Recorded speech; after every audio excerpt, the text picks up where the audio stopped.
Select करके और ये VS कोड में ओपन करो। ठीक, तो ये सारा एक वर्क क्लोज कर दो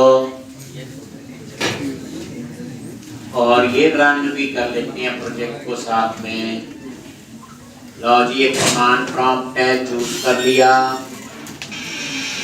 और यहाँ पे npm start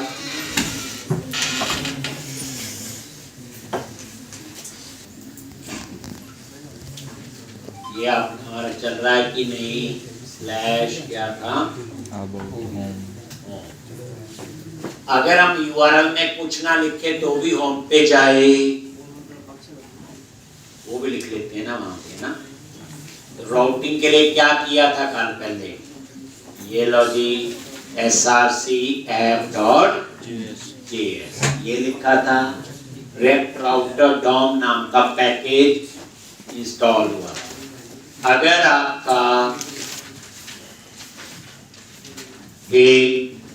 तो यही से बस, अगर ये एम्प्टी है तो इसका मतलब क्या होगा, फिर कहां पे जाएगा ये होम।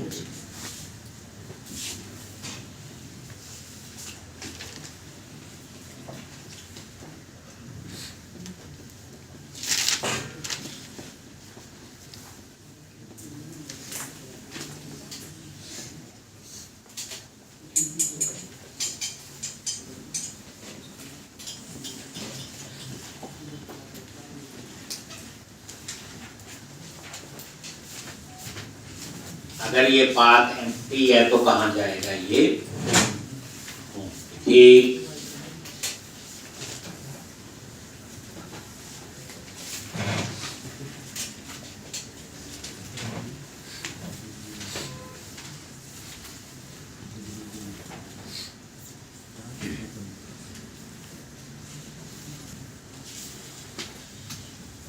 ये होम पेज, ठीक है जी। तो यहाँ पे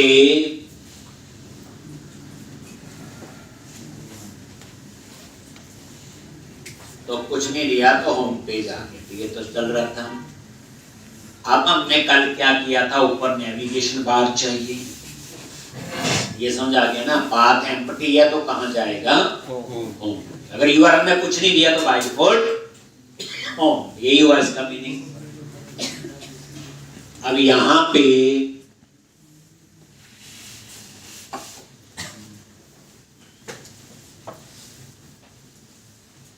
अब क्या करो, यहां पे आके स्क्रीन्स में हमने कल फाइल बनाई थी header.js और यहाँ पे ये जो फाइल है कुछ नहीं किया था, ये नैपबार बूटस्ट्रैप से कॉपी की थी और उसे पेस्ट किया और तो कुछ नहीं किया। अब इस हेडर वाली फाइल को आप कॉल कर लो और ये हर पेज पे ऊपर चाहिए, तो क्या करोगे, app.js में जाओ और यहाँ पे ब्राउजर राउटर के अंदर, याद रखना हेल्प में आता है, अगर नहीं आ रहा है तो सेव कर लिया। ये ब्राउजर राउटर के अंदर और राउट्स के बाहर,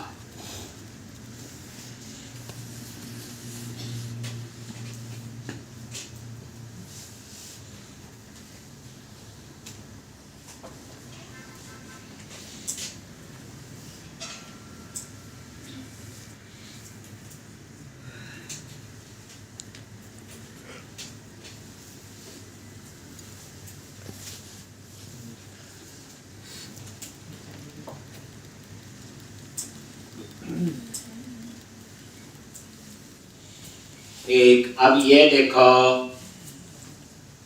ये आ गया ऊपर, आ गया ना, देखो।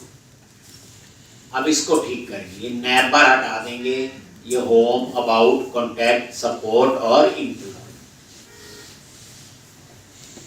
इतना लिख लिया। यहाँ हेडर लिखने से क्या फायदा हुआ कि ये हर पेज पे अपने आप आएगा, एक हर पेज पे ये अपने आप आएगा। बस अब आ जाओ आप header.js फाइल, ये जो अब हम इसको ठीक करते हैं जैसे हमारी रिक्वायरमेंट। जो मैं कह रहा था नैब बार नजर नहीं आना चाहिए, तो ये वाला एंकर टैग है, क्या करो इसे कमेंट बना।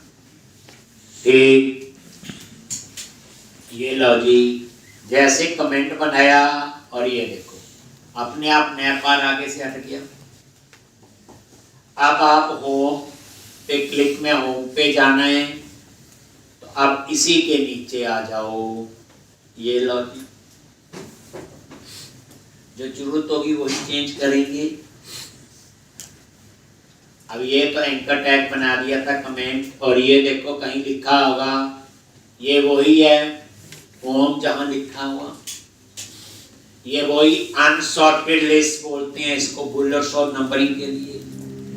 ये LI होता है लिस्ट, और ये अनसॉर्टेड लिस्ट, इसी के अंदर लिस्ट बनती है, ये HTML के टैग। अब LI के अंदर देखो ये होम, अब इसके क्लिक में तो क्या लिखना है इसकी जगह, ये मैं बिल्कुल इसी LI के बाद में इसको ऊपर वाले को डिलीट कर दूंगा, ये कमेंट बना। लिखना कैसे है, लिंक LI के अंदर उसी टू कहां जाना है, तो मान लो कहां जाना है तो क्या लिखेंगे /home, ऐसे लिखते हैं इसमें। उसके बाद इसके ऊपर बूटस्ट्रैप की क्लास, डिजाइन सेम रहे, ये ऊपर लिखा हुआ नैब हाइपर बोलो लिंक, और उसके बाद ये क्लोज किया और इसका टेक्स्ट दे दिया होम। अब मुझे इस एंकर की जरूरत नहीं। फिर ये कमेंट बना दो, चाहे आप इसे डिलीट कर दो बस। और ये नजर मारो, ये यहां पे इस पे क्लिक करोगे तो होम पे आए। अब इसको फीचर वाले को हम बना देंगे अबाउट। देखो दोबारा से नीचे आ जाओ, अब यही लिंक चलेगा, कॉपी कर लिया, नैब हाइपरलिंक बूटस्ट्रैप की क्लास है जिसकी लुक थोड़ी हाइपरलिंक जैसी बनाती है। ये जो फीचर्स है, ये इसकी जगह ये वाला एंकर हटा दो,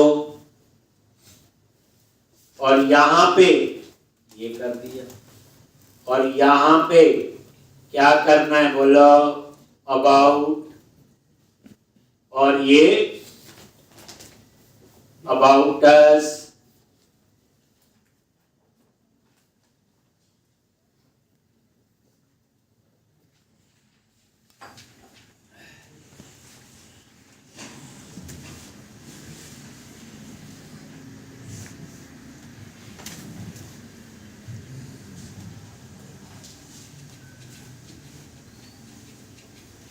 ये देखो अबाउट होम हो रहा है ये। अब ये प्राइसिंग में ये, तो ये एंकर टैग प्राइसिंग वाला क्या करो डिलीट कर दो, और वहां पे फिर वही लिंक होम की जगह कर दिया कॉन्टैक्ट, और कॉन्टैक्टस,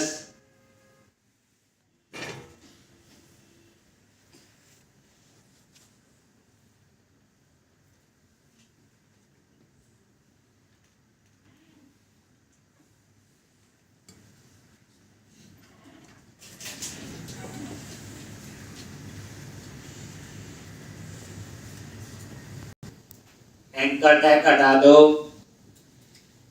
और ये आपका होगा सपोर्ट, और ये टैक्स आ जाएगा सपोर्ट का। बन ठीक, और ये नजर मारो, ये देखो सपोर्ट, कॉन्टेक्ट, अबाउट, होम। अब लास्ट क्या बचा? एम्प्लॉई। तो यही एलआई, फिर तो पूरा एलआई ले रहे हो ना आप। तो नया मेन्यू बनाना है, पूरा एलआई आपने ले लिया, कॉपी किया,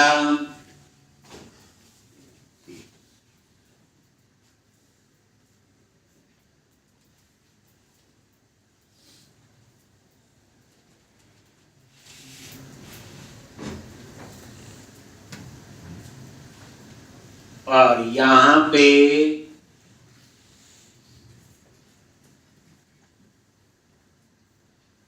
क्या था बोलो? एम्प्लॉई,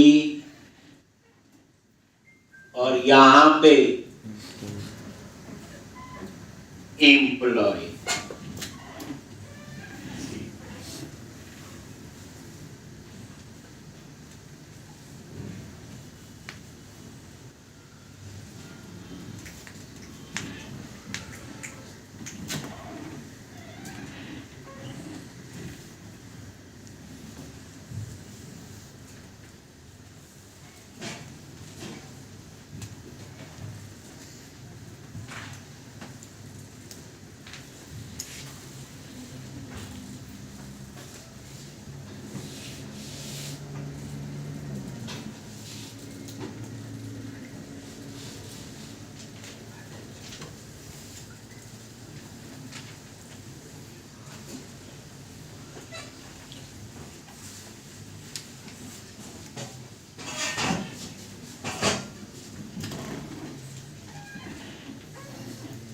ये लो, और ये एम्प्लॉय। ठीक है जी।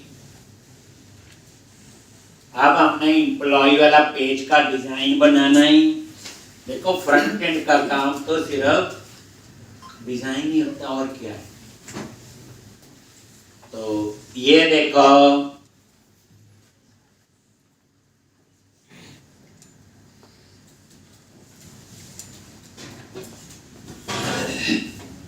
बस नेविगेशन बार बन गई। अब हमने एम्प्लॉय वाले पेज पे हमने काम करना है। मान लो तो जैसे हम एंगुलर में करते थे, या इससे पहले ASP.NET Core में वही employee list, add new employee, और नीचे क्या बनेगा आपका? टेब। तो अब आप क्या करो, तो ये आपका बच्चे हो गया। बस नेविगेशन बार में इतना ही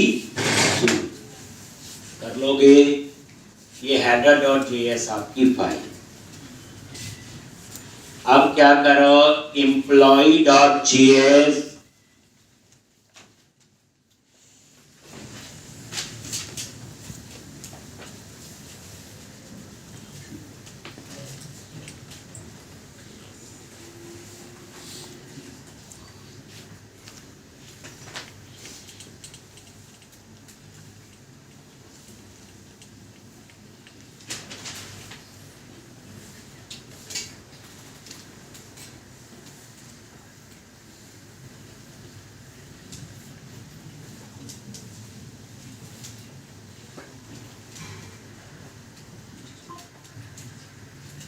तो अब इस पेज पे आप आ जाओ और डिजाइन बनाना शुरू करो। क्या डिजाइन बनाना है?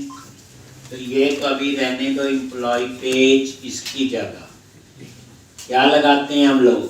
बोलो। डिव क्लास, क्या बनाते हैं? रो। याद है? इस रो में तो डिव जो बनता है पता ही है, एक रो में कितने कॉलम होते हैं? 12 कॉलम होते हैं। तो यहाँ पे डिव क्लास कॉल हाइफन 9,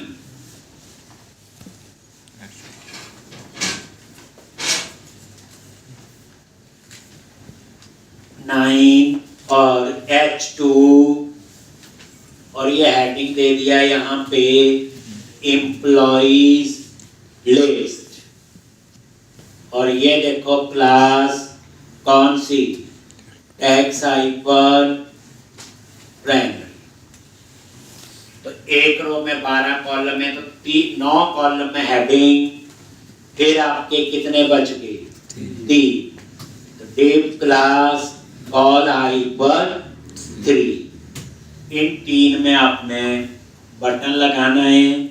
तो कैसे लगाओगे, button class btn hyper info, ये सब किया हो, पता नहीं 20 बार कोड लिखा होगा या 50 बार,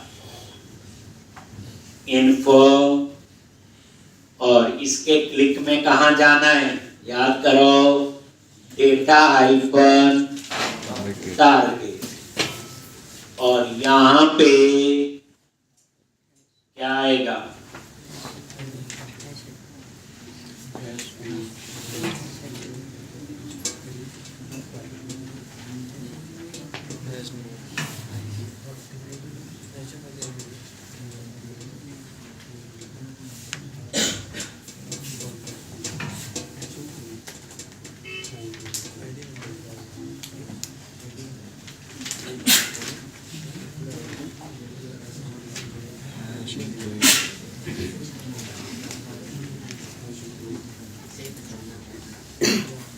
एक क्या लिखते हैं, बोलो, हैश न्यू एम्प्लॉय।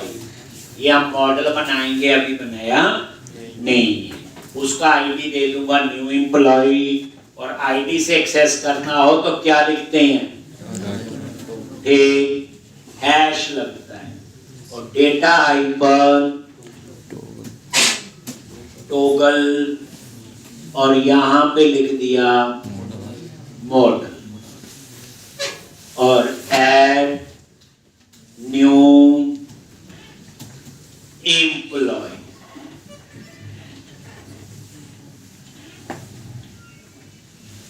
ये आगे ऐसे।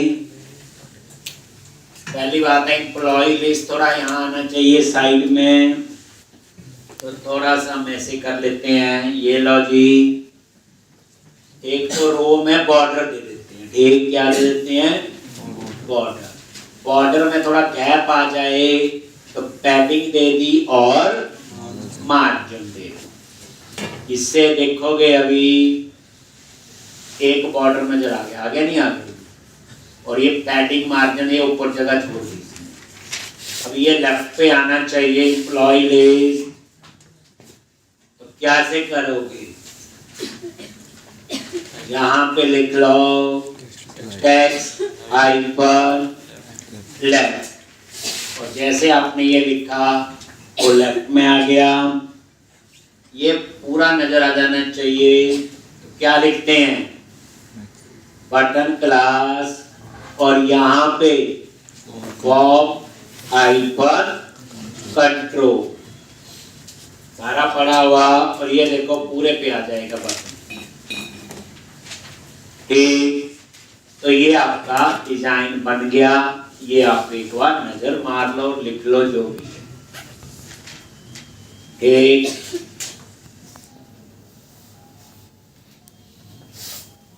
ये देखो, और ये कोड कोई एक बार नहीं लिखा, तो पता नहीं कितनी बार हम पहले लिख चुके।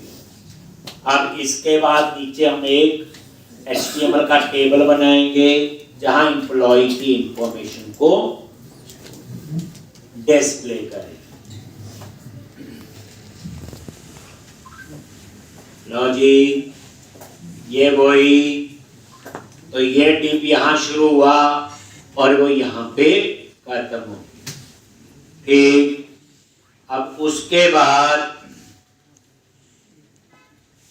क्या करोगे, वही एक रो बॉर्डर सा बना के कंटेनर बनाते हैं जैसे हम लोग।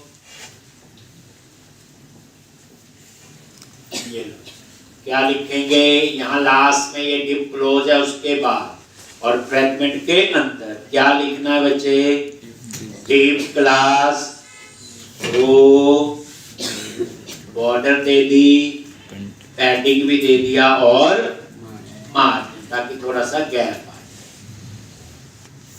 और यहाँ पे टेप क्लास क्या आएगा, टेबल, टेबल हाइफन बॉर्डर,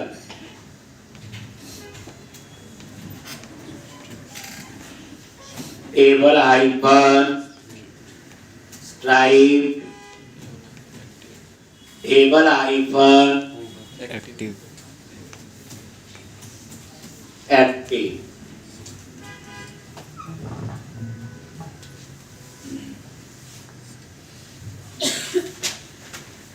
ठीक, और इसके अंदर हेडिंग के लिए क्या है, टी है, टेबल हेडिंग। और यहाँ पे TR table row, TH table heading.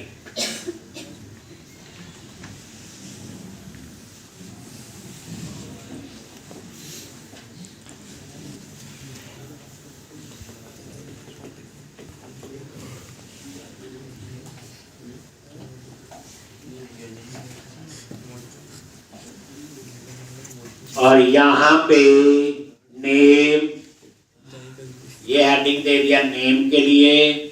ऐसे ही एड्रेस, सैलरी और एक्शन, याद है, नेम के बाद एड्रेस, एड्रेस के बाद सैलरी और एक्शंस।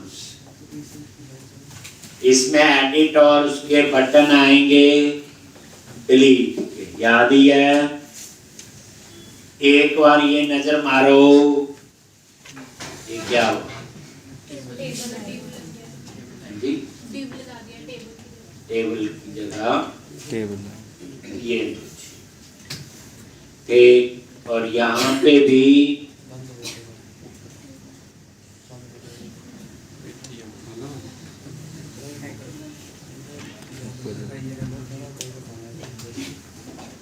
लॉन्च आ गया, ठीक है। तो ये आपने डिजाइन बना लोगे। अब हम इसके बाद क्या करेंगे, मैं आपको छोटे छोटे 2-3 प्रोग्राम बनाऊंगा, सम मल्टीप्लाई डिवाइड, कि कैसे रिएक्ट में वेरिएबल डिक्लेयर करने हैं और उनको कैसे यूज करना है। ठीक, फिर हम डाटाबेस पे आएंगे। मेरा थोड़ा इसमें तरीका अलग है, तो एक काम करते हैं, तो इतना तो हो गया, ये क्लोज कर दो। अब हम लोग एक नई स्क्रीन बनाएंगे, तो एसआरसी में गए स्क्रीन और ये फाइल, और इसका नाम दे दिया cal.js। क्या नाम दे दिया इसका, cal.js, कैलकुलेशन। और यहाँ पे कंपोनेंट बनाना है, फंक्शन वेज, तो क्या लिखते हैं, RFCE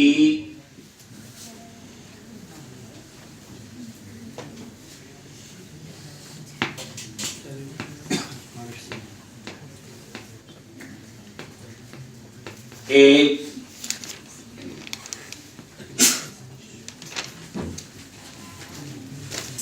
अब यहाँ पे ये फ्रैगमेंट भी बता दो, जैसे बताया था। रहने भी दोगे तो पता नहीं चलता, बट इंटरनली एक एक्स्ट्रा टाइप तो रहता ही है, रिएक्ट फ्रैगमेंट। और इसके अंदर सिंपल डिजाइन बनाना है, एंटर फर्स्ट नंबर, कैसे, बी टैग होता है HTML में बोल्ड, और यहाँ पे एंटर फर्स्ट नंबर, और यहाँ पे क्या लिखेंगे, इनपुट टाइप नंबर, और नेम दे दिया नाम 1। ठीक, और लास्ट में ये हो गया enter first number, input type number, ताकि नंबर एंटर होगा, नेम जिससे हम इसे एक्सेस करेंगे, और लास्ट में न्यू रो के लिए क्या है, BR, BR होता है ब्रेक, /n जैसे होता है न्यू रो के लिए। मैंने यहाँ पे 2 बार BR लगा दिया ताकि गैप 2 लाइन का आ जाए। फिर इसी तरह से एक और एंटर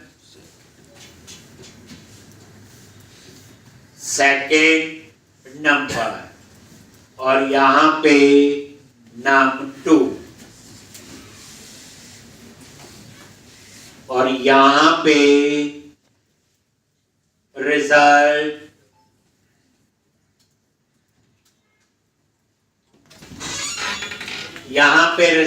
आना चाहिए। नाम चेंज किया, num2 आपने लिखना पूरा रिजल्ट, और यहां पे आ जाएगा सम मल्टीप्लाई डिवाइड जो भी। ठीक, उसके बाद यहां पे भी ब्रेक, और यहां पे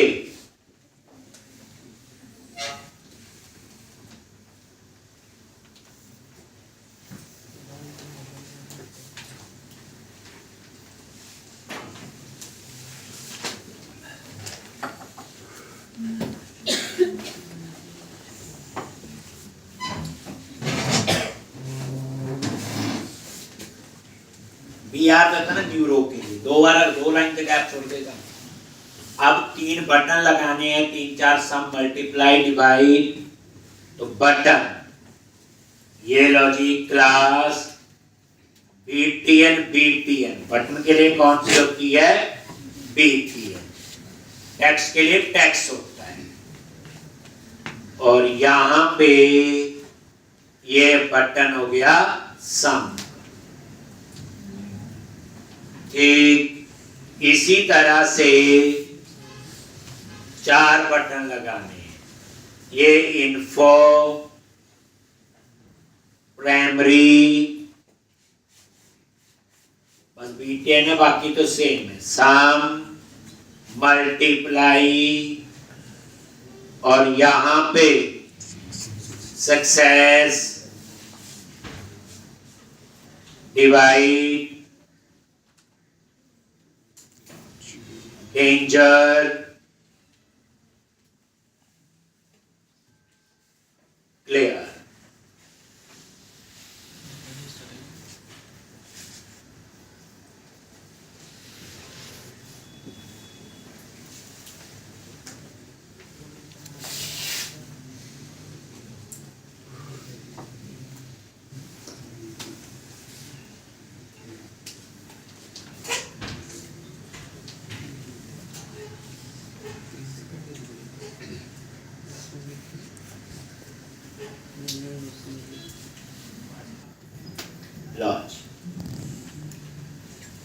एक, अब आपने इसको एक मेन्यू बनाना है, तो पहले इसकी राउटिंग ऐड करेंगे और फिर इसका मेन्यू। ये लिख लो पहले,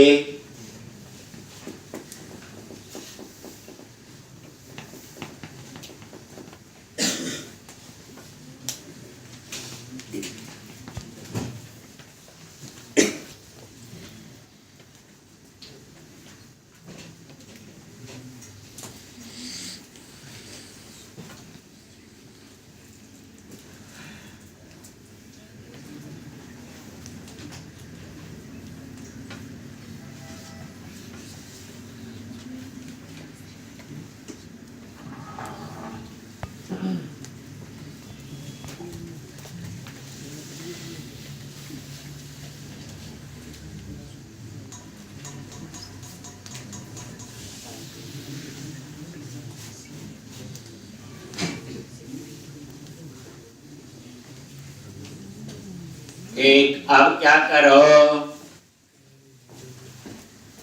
ना, हो गया जी, कैसे कॉल करना है इसे।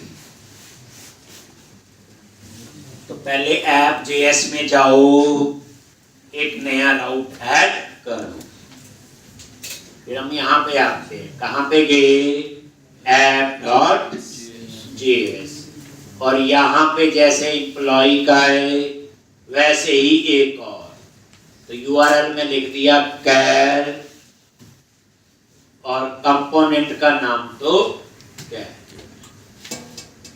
हो गया जी। और यही फिर ऐड कर देना आपने header.js।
तो इस तरह से अब आ जाओ header.js में, और यहाँ पे एक मेन्यू और, जैसे ये li है, इसी li को क्या करो, कॉपी करो और यहाँ पे पेस्ट, और स्लैश क्या लिखते हैं,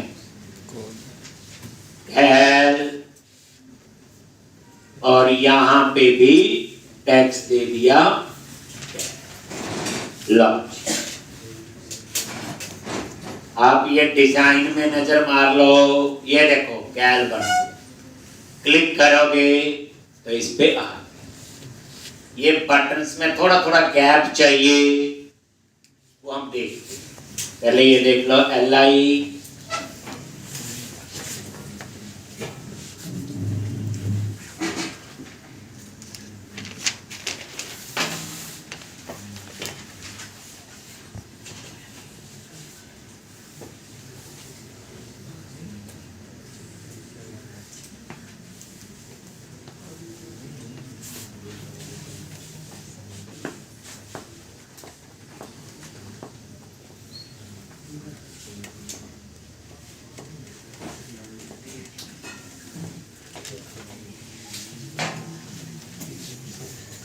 एक अब यहाँ पे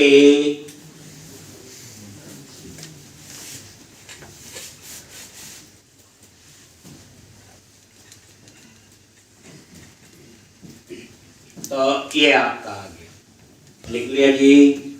अब ये देखो, ये आ रही, थोड़ा थोड़ा गैप चाहिए, एक काम करो, कैल JS फाइल में गए तो यहाँ पे क्या कर, मार्जिन दे दिया। जब लिखा मार्जिन 1 तो लेफ्ट राइट टॉप बॉटम, देख लो हो गया गैप। इसमें नहीं, क्योंकि यहां तक नहीं पहुंच जाता, इसमें भी कर दोगे, क्लियर वाले में भी 1 एक। तो अब ये तो अभी डिजाइन ही बना है, रेक तो अब शुरू होगा।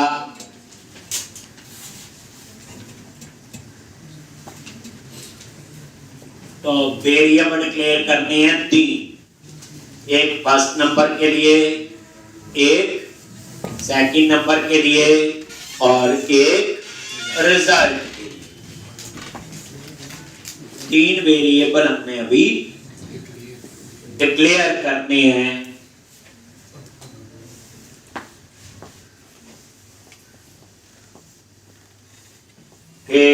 तो कैसे डिक्लेयर करेंगे, तो नॉर्मल वेरिएबल की तरह नहीं होंगे, बेसिकली ये वेब एप्लीकेशन है। जितनी बार आप सर्वर पे जाओगे, ये कंपोनेंट जब क्लिक करते हो री रेंडर होके सर्वर से आते हैं।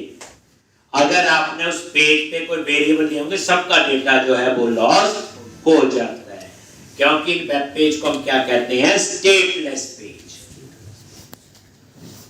तो उस केस में बट हमें तो फर्स्ट नंबर भी चाहिए, सेकंड भी, रिजल्ट भी। तो अब ध्यान से देखोगे यहाँ पे यही आपका फंक्शन बेस कंपोनेंट है, तो इसके अंदर और रिटर्न के बाहर कैसे वेरिएबल डिक्लेयर करना है, कंस्ट, ताकि जब कंपोनेंट री रेंडर हो तो वो डेटा लॉस ना हो। तो कंस्ट और यहाँ पे वेरिएबल का नाम दे दिया नंबर 1, कंस्ट का कांस्टेंट, कॉमा, अब ये नंबर 1 वेरिएबल का नाम है, कुछ भी रख सकता हूं मैं। अब इसके अंदर डेटा स्टोर करना है तो उसके लिए मेथड है सेट नंबर 1।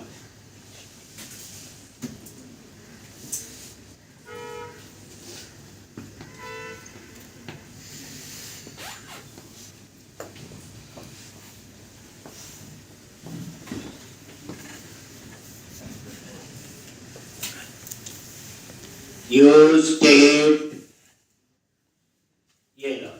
ये यूज स्टेट आपका हुक है। क्या ये हुक, ये रैप के अंदर हुक होते हैं अलग अलग पर्पस के लिए। तो वेरिएबल के लिए कौन सा हुक है आपका, यूज स्टेट, और उसमें डिफॉल्ट वैल्यू क्या लिख दी, 0। मतलब ये है कि नंबर 1 जो वेरिएबल का नाम है इसमें बाय डिफॉल्ट वैल्यू 0 आएगी, और ये मेथड है जो इसमें डाटा स्टोर करने के लिए यूज होगा। यूज स्टेट क्यों, क्योंकि जब रिक्वेस्ट सर्व पे जाके आएगी तो डाटा लॉस ना हो जाए, इसलिए हमने क्या लिखा वहां पे, यूज स्टेट। कंस्ट, और यहां पे नंबर 2 सेट नंबर 2, और यहां पे यूज स्टेट, और ये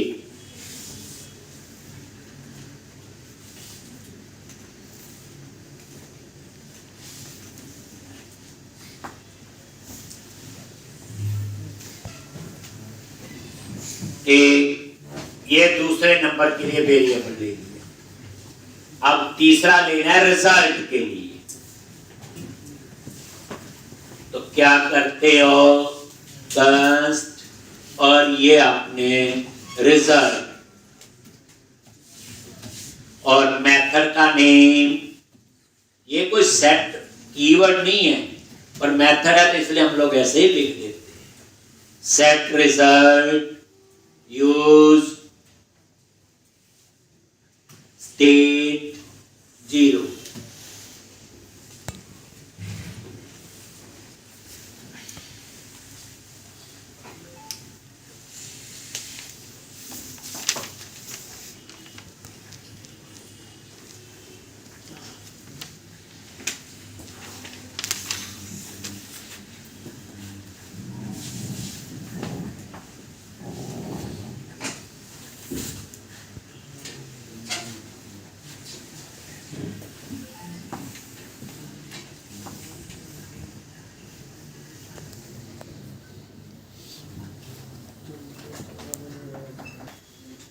वेरिएबल यूज स्टेट क्यों यूज किया, ताकि जब कंपोनेंट री रेंडर हो सर्वर से आए तो उसका डेटा लॉस। अब आपने टेक्स्ट बॉक्स का डेटा एक्सेस करना है, तो हर एक लैंग्वेज में अपना तरीका होता है, इसमें ऐसे नहीं सीधा। यहां पे आपको क्या करना बच्चे, ऑन चेंज, ऑन चेंज आपका इवेंट है, और ये आपका चेंज हैंडलर, चेंज हैंडलर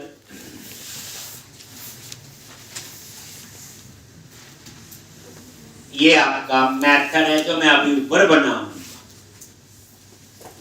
तो ये क्या होगा, ऑन चेंज इवेंट है, जब जब इसमें डाटा टाइप करोगे तो इवेंट फायर होगा। सेम नम टू, दो टेक्स्ट बॉक्स हैं, ये दोनों यहां पे देखो हर एक का है। अब आप एंगुलर में क्या लिखते थे, एनजी मॉडल बाइंड करने के लिए, उससे पहले ASP.NET कोर में थे ASP4 टैग हेल्पर। इसलिए हर लैंग्वेज का अपना अपना तरीका है, बट मीनिंग वही है कि कैसे बाइंडिंग हो। अब मैं ये चेंज हैंडलर ऊपर बनाऊं, क्या बनाऊंगा, ये चेंज हैंडलर, और ये डेटा स्टोर करने के लिए कैसे यूज करना, देखो कॉन्स्ट चेंज हैंडलर यही है, और इसको मैं बनाऊंगा एरो फंक्शन। क्या बनाऊंगा इसको, एरो फंक्शन। एरो फंक्शन कैसे बनता है बच्चे, राउंड ब्रैकेट, फिर ये गोज टू ऑपरेटर, और उसके बाद करली ब्रैकेट, बस। अब ये नॉर्मल फंक्शन और एरो फंक्शन में डिफरेंस आपको मैं आगे बताऊं। कॉन्स्ट चेंज हैंडलर,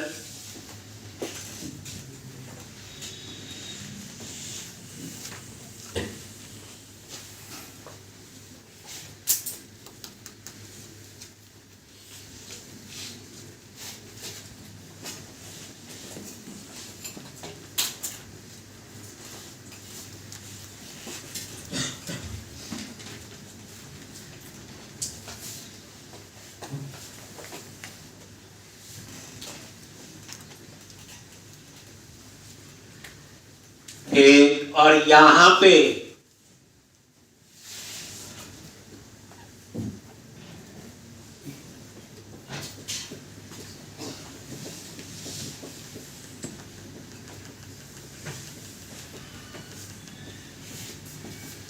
अब ये देखो, यहां पे ई, ये पैरामीटर ले लिया, ई लिख लो, कुछ भी नाम रख सकते हैं। अब इसको मैं कैसे यूज कर रहा हूं, ध्यान से देखना। If E dot target dot name, अगर ये नेम num1 है तो क्या करें, num1 मतलब इस पे क्लिक किया होगा, इस पे लिखा होगा, और एल्स में क्या होगा, अंडरस्टूड है num2।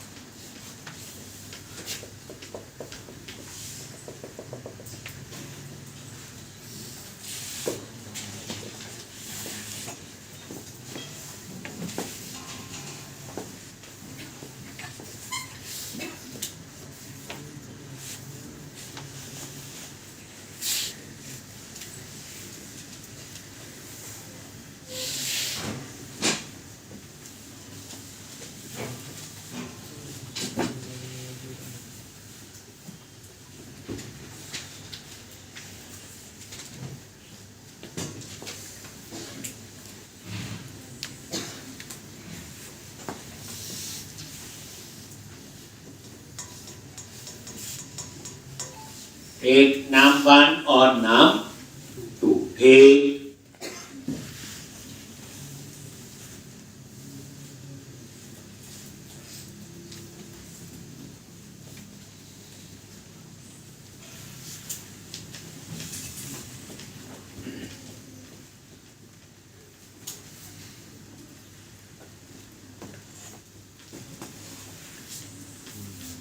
एक, अब यहां पे सेट, ये देखो नंबर वन में वैल्यू स्टोर करनी है, तो क्या लिखेंगे, E dot target dot value,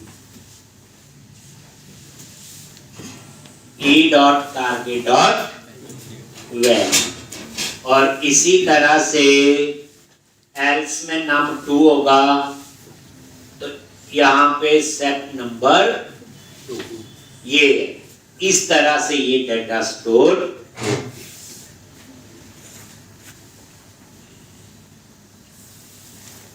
set number 1 से नंबर 1 वेरिएबल में स्टोर करेगा, सेट नंबर 2 से E dot target dot value क्या होगा, जो इसकी वैल्यू होगी इनपुट टाइप जो लिखा हुआ टेक्स्ट बॉक्स की वैल्यू।